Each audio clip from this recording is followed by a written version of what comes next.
Perception is reality. Perception is reality.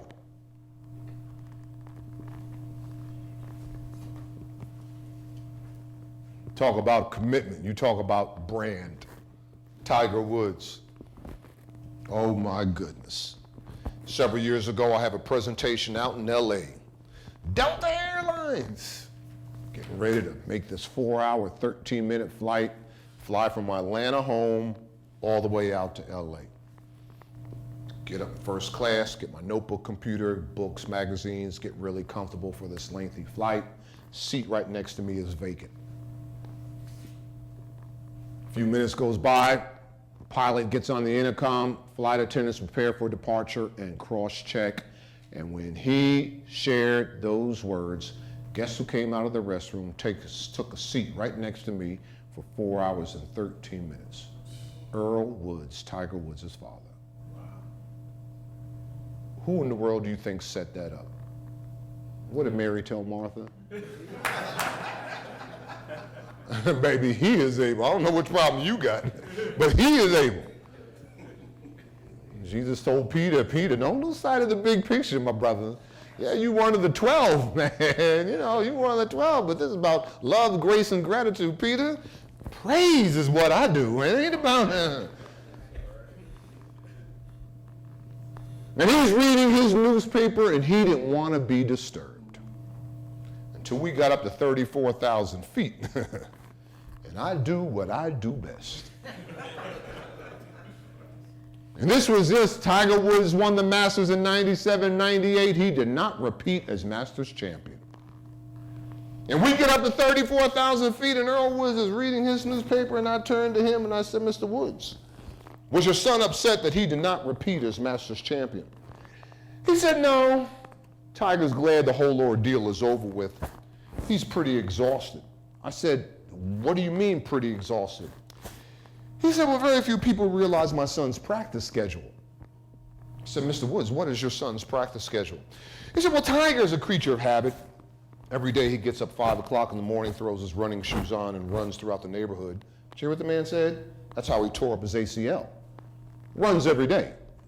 I said, is that it? He said, no. 3 times a week he's going to go to the gym and lift weights. Take a good look at Tiger. He's one of the few golfers that looks like an athlete. He is cut up, brother. You got them buys, you got the tries, you got some nice pecs. I said, is that it? He said, no. Then he's going to go to the club every day and hit 1,000 golf balls. I said, 1,000 golf balls? He said, yeah. I said, Mr. Woods, how long does that take him? He said, between 5 and 6 hours. I said, Mr. Woods, your son does that every day? And at that point, Omaha, he placed a newspaper in his lap. He said, young man, watch my lips. Every day. He said to me, he said, I'm sick and tired of people saying I pushed Tiger into golf. He said, I didn't push Tiger into golf.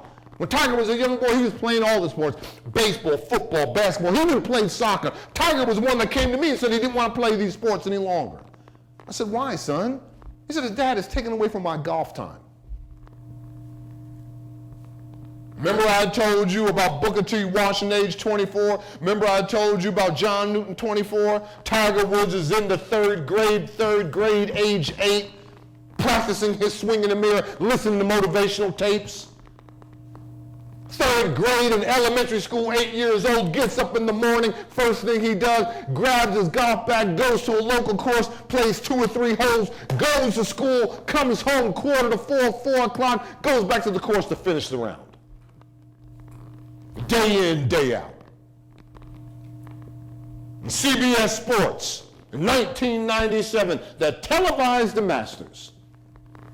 After Tiger Woods dons that green jacket, CBS Sports, the president of CBS Sports says, Tiger, we want you to have the DVD of all 4 days' performance. This is historical. At CBS, we don't feel right owning this. We want you to have it, place it in your private archive. And after he dons that green jacket, takes his private jet, gets to his North Florida home, the man hasn't slept for an entire week, been running on adrenaline. He gets to his North Florida home, throws in the first DVD of Thursday's performance. Not even looking at the screen, not even looking at the monitor. Begins to get his affair in order, signs some autographed pictures, throws in the second DVD of Friday's performance between 1 and 2 o'clock in the morning. The man has yet to blink. Still running off of energy. Not even looking at the monitor. Puts in the third DVD of Saturday's performance. Not looking at the screen. Calls Nike, calls his traveling secretary, gets his dirty clothes, gets the schedule for next week. But baby, when he puts in the fourth and final DVD of Sunday's performance, he looks at the monitor, can't believe it, shakes his head in disgust, says, how in the world am I doing that? Picks up the phone, calls his personal coach, Butch Harmon, and says, come over right now. I see a flaw in my swing. I want to practice. And you got the audacity to think, why is he number one? What did Lou Holtz tell me when I spoke to the Notre Dame Fighting Irish football team? He brings me in thinking Grow Rich a black choice. The book wasn't even on the market for 11 days. Holtz reads it, says, you got to come in and speak to the team. You know what he told me? He said, there's only one thing better than winning, and that's preparing to win. Preparing to win is better than winning. Why? Because you can win 50 million different ways, baby. You can win because today's your day. You can win, man, you are so lucky. You can win right place at right time. You can win because they can give it to you. But suppose today is not your day. Suppose, man, my luck just ran out. Suppose, man, I just missed that bus. What have you done? You prepared to win. You prepared to win. So you commit yourself to personal excellence. Don't be average. Don't be average. Average is best of the worst, worst of the best, top of the bottom, bottom of the top. You don't have time to be average. You find your area of excellence and you pour your whole heart. So, do you know your area of excellence?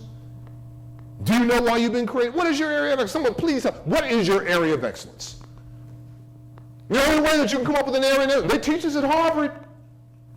And when I teach my MBAs and we go through the process, when you tell me the reason why you are here, the reason why you've been placed at this time, this place for 25,000 days.